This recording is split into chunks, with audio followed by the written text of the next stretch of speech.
여러분 안녕하십니까. 조철희 박사의 통통통 유통, 물류통, 글로벌통 시간이 왔습니다. 자, 오늘은 주요 키워드가요. 유통점포와 물류거점의 통폐합에 대해서 또 소비하고 관련돼서 제가 여러분들한테 설명을 제시하겠습니다. 우선 전 한일 간에 30년 이상을 생활하고 또 한국하고 일본에서 거의 한 100개에서 200개 정도 다양한 기업에 들어가서 컨설팅과 자문과 다양한 활동을 하다 보니까요. 저한테 이런 질문이 많이 있습니다. 그전부터. 박사님, 한국하고 일본은 차이가 어느 정도입니까? 이런 질문인데 제가 우선 이렇게 정리하겠습니다. 제가 일본에 있으면서 미국을 보니까요. 과거에 미국, 일본, 한국이 있었는데요. 일본은 과거에 선진국인 미국하고 유럽의 선진국을 갖다가 벤치마킹하면서요. 옛날에 이제 창조, 모방을 카피하는 나라라고 유명하지 않습니까? 음식, 상품, 그 다음에 마케팅. 근데 평균적으로 일본은 미국의 3년 정도 차이로 진행해 왔습니다. 근데 이제 한국 같은 경우는 과거에 80년대, 90년대 택배도 마찬가지고 항만도 마찬가지고 유통도 마찬가지입니다. 80년대에 이제 우리나라는 백화점이 생길 때 유통, 황금알을 낳는 거위의 시대가 있었습니다. 그래서 결국 뭐냐면 롯데백화점이 79년에 생겼고요. 현대백화점 본점이 85년에 생겼는데요. 우리나라는 이제 유통을 갖다가 벤치마킹 한다고 일본의 많은 백화점에 가서 본 적이 있었습니다. 그러다 보니까 다양한 산업군이 있고 다양한 업종이 있지만요. 저는 조철희 박사는 평균적으로 15년 정도 차이가 난다고 보고 있습니다. 왜냐하면은 일본은 80년대 최고의 전성기를 누렸습니다. 그러다가 91년도에 버블 경제가 무너지면서 저성장 시대 10년, 20년 암흑터널을 오다가 결국은 아베 수상이 되면서 결국 유턴, V자 곡선한테 턴아웃을 했습니다. 그러다 보니까 일본과 한국의 차이점은 뭐냐면은 소비의 차이가 있습니다. 과거 90년대 지나서 2000년대 보면서 일본은 소비가 개성화되고 다양화되고 그 다음에 여기다 차별화된 소비가 오다 보니까요. 일본은 융복합 시대에 지금 진행하고 있습니다. 10년 전부터 인구가 줄다 보니까요. 개성 차별화를 갖다가 그룹으로 묶어서 타겟을 해서 그쪽으로 끌어들이지 않으면요. 이 많은 소비자들 갖다 다 맞출 수가 없죠. 근데 우리나라 같은 경우 지금 개성화, 차별화, 다양화 시대에 지금 진행되고 있기 때문에 우리는 뭐 일본하고 똑같다가 아니라 한국의 소비자들의 라이프 스타일이 다르기 때문에 한국은 또 한국형의 유통기업이라든가 전자상거래 온라인 기업들은요. 한국의 소비자의 특성이나 소비자에 맞는 걸 갖다가 제공해야 되는 시장이 필요해졌습니다.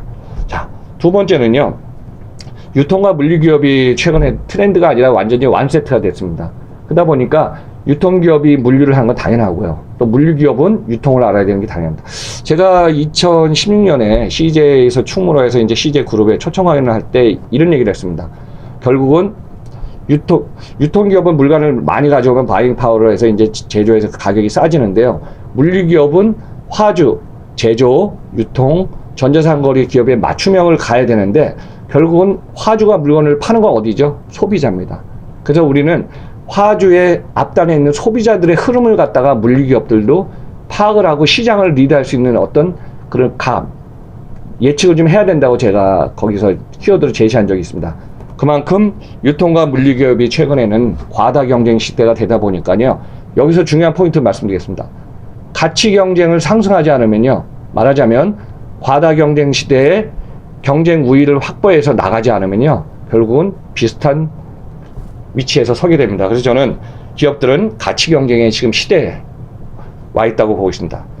그 다음에 중요한 거는요. 요즘 우리나라도 보니까 혼밥, 혼술, 혼놀이 키워드가 되어 있습니다. 뭐 과거에 뭐 일본도 비슷한 상황을 갔는데요. 재밌는 게 있었습니다. 그러니까 어느 분들이 많이 물어볼 때 제가 이런 얘기합니다.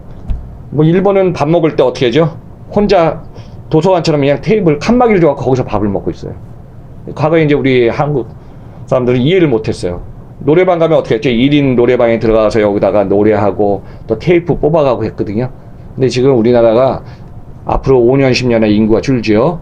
전체 인구 중에 거의 600만 명이 지금 1인 가족입니다. 그러다 보니까 어때요? 요즘은 음식점 가도요. 2인 보통 이제 찌개나 이런 거 사람 시키면 2인부터 되지 않습니까? 근데 요즘은 1인용 서비스 이런 게 많이 늘어나고 있습니다. 유통 매장도 마찬가지고. 그래서 앞으로 이제 소비자들의 변화가 혼자 놀려고 하고 혼자 즐기고 혼자 먹고 이런 시대가 자연스럽게 이제 다양화될 것으로 보고 있습니다. 그러다 보니까 여기서 소비자들이 찾는 게 강력한 기업 3개 있습니다. 제가 뭐 일본하고 한국을 양쪽 다 보니까요. 다이소입니다. 첫째. 다이소 같은 경우 매장은 한 1,100개 되고요. 매출은 벌써 2조 원이 넘었습니다. 그러면 이제 물건을 갖다가 해외에서 인바운드 해서 국내에서 또 보관했다가 소비자가 원하면 또 물건이 출고해 나가야 되는데, 최근에 물류센터를 갖다가 뭐 한 4년 전에 남사면에 지금 자동창고 1,200억 투자해갖고 접고요. 그리고 지금 부산에서 해외에서 들어오는 물량 거점을 생각해갖고 부산에 물류 거점에다가 벌써 개발해서 이제 조만간에 공사가 들어갑니다. 그래서 결국은 소비에 맞춰서 해외에서 들어오는 물량 인바운드를 항만 쪽에 거점을 갖고 수도권 인구가 많은 서울이나 경기도, 인천 쪽에 항상 빨리 물건을 갖다가 적재적소에 쏴줄 수 있는 이런 어떤 흐름이 너무 필요해졌습니다. 자, 두 번째 커진 기업이 유니크로입니다. 제가 일본에 있을 때 이런 과거 2000년대에 유니크로 야나이 다카이 회장님 계실 때 제가 도쿄, 가와사키, 시나시 오기지마에서 물류 컨설팅을 한 적이 있었습니다. 그때는 뭐 2000년이니까 유니크로가 막 급성장할 때거든요. 근데 최근에 매년 8월 달에 결산을 하는데요. 유니크로 결산을 2018년 8월 결산 보니까요. 우리 돈 20조 원입니다. 그리고 유니크로 같은 경우 과거에 중국을 거점을 하다가 최근엔 중국이 아니라 중국, 유럽, 동남아시아, 심지어 미국까지 전 세계 글로벌 거점에 들어가 있습니다. 그래서 이제 유니크로가 제가 다음 시간에 또 설명드리겠지만은 당분간 국내 시장도 유니크로가 조금 저성장이지만은 인기를 받는 기업으로 지금 성장해서 매출이 올라가고 있습니다. 자, 세 번째가요. 여러분들 양재동에 보면은 코스트코라고 들어보셨죠? 그 전문용어로 이제 멤버십 홀세일 클럽이라고 합니다. 회원을 갖고서 연회비 3만이나 3만 5천 원을 내면요. 그 뭐 다양한 물건 규모 크지 않습니까? 그 매장에서 물건을 싸게 구입하는 경우거든요. 그래서 코스트코 같은 경우는 전 세계 이제 규모가 워낙 크니까 매출 규모도 있지만은 우리나라 양재동에 있는 코스트코가요. 전 세계 1위 매장입니다. 그 단일 매장으로서 매출 규모가 7천억이 넘었거든요. 그러니까 엄청난 겁니다, 그냥. 그래서 많은 소비자들이 그만큼 가갖고 움직여서 구매를 하기 때문에. 그래서 소비자들의 흐름도 요즘 온라인 전자상거래가 커지다 보니까 올해 예측을 이렇게 하고 있습니다. 데이터를 한 거 보니까 작년도 2018년도가 온라인 시장이 90조 정도 지금 나왔는데요. 또 올해 예측은 또 온라인 시장이 한 110조라고 보고 있습니다. 근데 저는 이렇게 보고 있습니다. 오프라인이 몇 년 전부터 주는 거는 시대의 흐름이고 온라인 쪽으로 구매 간편하기 때문에 그쪽으로 시장은 다 가고 있습니다. 근데 중요한 건 뭐냐면은 우리나라의 유통시장은 재래시장 포함해갖고 거의 약 300조 원의 시장 규모입니다.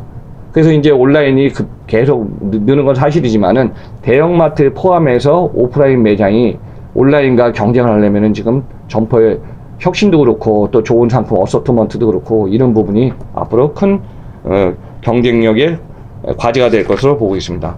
그래서 이제 우리가 생활하기 편한 게 또 어디가 있죠? 편의점입니다.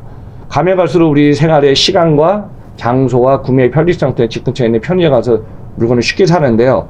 여러분들 편의점에 보면은 요즘 점포가 너무 많지 않습니까? 그래서 제가 이제 편의점의 과잉 상태가 우리나라 지금 5년 앞당겨서 너무 빨리 오기 때문에 그거는 제가 다음 시간에 편의점, BGF, CU, GS25 이 두 회사가 뭐 점포가 각각 12,000점포 정도 있다 보니까 현재 편의점의 점포 수는 42,000점포까지 올라섰습니다. 참고로 편의점을 혁신해왔던 일본 같은 경우 우리나라보다 인구가 2.5배인데요. 편의점 점포 수는 6만 점포입니다. 그래서 제가 편의점에 관해서는 다음 시간에 시간 될 때 편의점의 유통과 물류 소비를 갖다가 한 번에 정리해서 설명을 드리겠습니다. 자, 오늘 유통점포와 물류 거점의 통폐합에 대해서 제가 다양한 키워드를 제시했는데요. 여러분들 마지막까지 잘 들으셔서 감사하고 마지막에 꼭 있죠. 구독과 좋아요 버튼 쿡쿡 눌러주시면은 조철이 박사 큰 힘이 됩니다. 감사합니다.